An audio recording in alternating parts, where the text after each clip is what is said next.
welcome to my channel. I'm Erin Spain, and today I'm teaming up with Cricut to create 3 fun kids' room decor projects.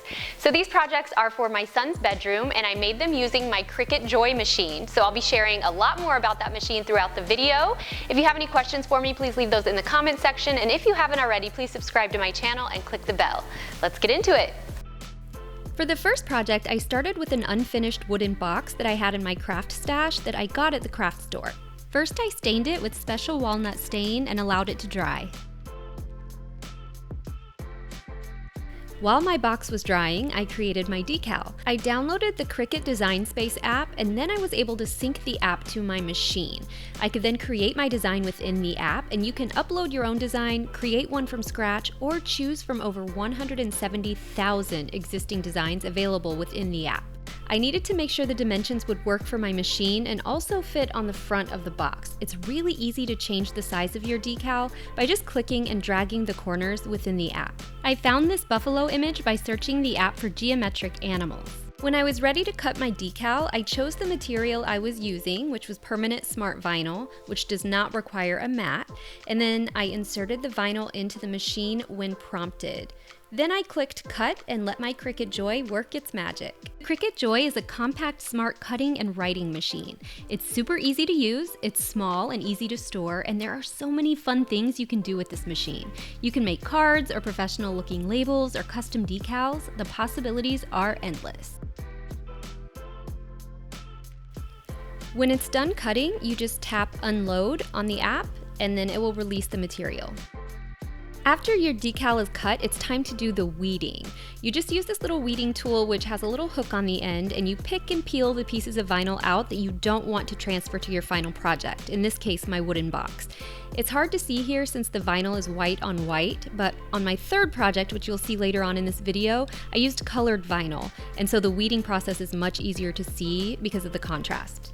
In order to transfer the vinyl to the box, I used transfer tape, which I stuck on top of the vinyl buffalo, and then used a scraper to make sure the transfer tape adhered thoroughly to the buffalo. Then I peeled the backing off, and you might have to use your scraper a little more if the image doesn't stick to the transfer tape all the way. Then I placed it in the center of my box and used my scraper to adhere the vinyl to the box. And then I just peeled the transfer tape off. I probably should have let my stain dry for a few days before adhering the vinyl, but I did get it to stick.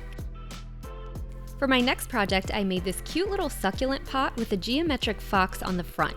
I had this terracotta pot that I had previously painted gray, and I followed the same process as before, searching the Design Space app for geometric animals, and I chose this cute little fox.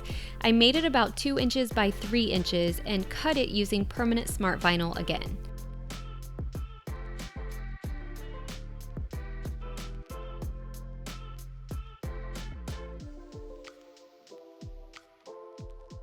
Then I weeded it, applied transfer tape, and applied it to the succulent pot using my scraper to secure the vinyl to the front. The last project I made for my son's room was this steer art. I used scrap wood for the main canvas part and then a 1x2 board for the frame. Using my miter saw, I cut a 3/4 inch thick project panel to 8 inches by 10 inches. Then I sanded it smooth, and I used acrylic craft paint to paint it white.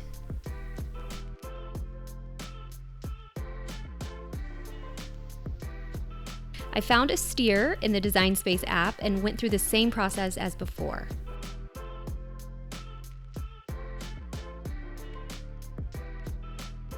Since the accent color in my son's room is orange, I decided to use orange vinyl for this one. And now that I'm using a contrasting color, you can get a better idea of what the weeding process looks like.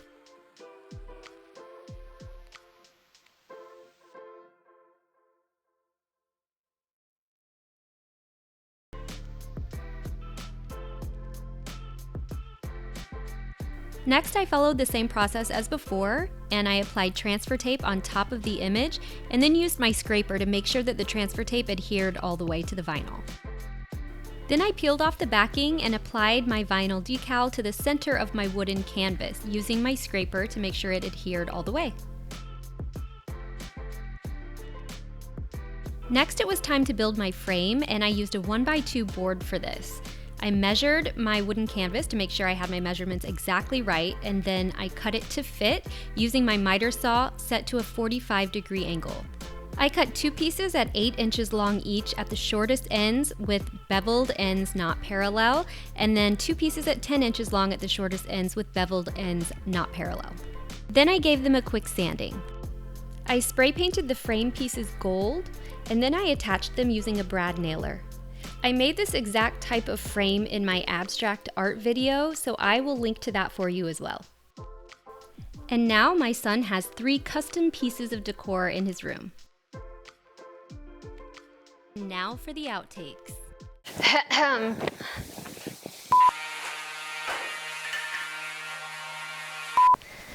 Oh God. Well, and let's get started. Who is calling me? Now is not the time. And what is that? What's happening over there? I'm on a slide. Test.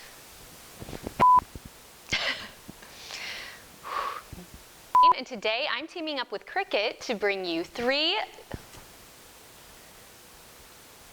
All right. I made these for my, no, shoot. Dang it.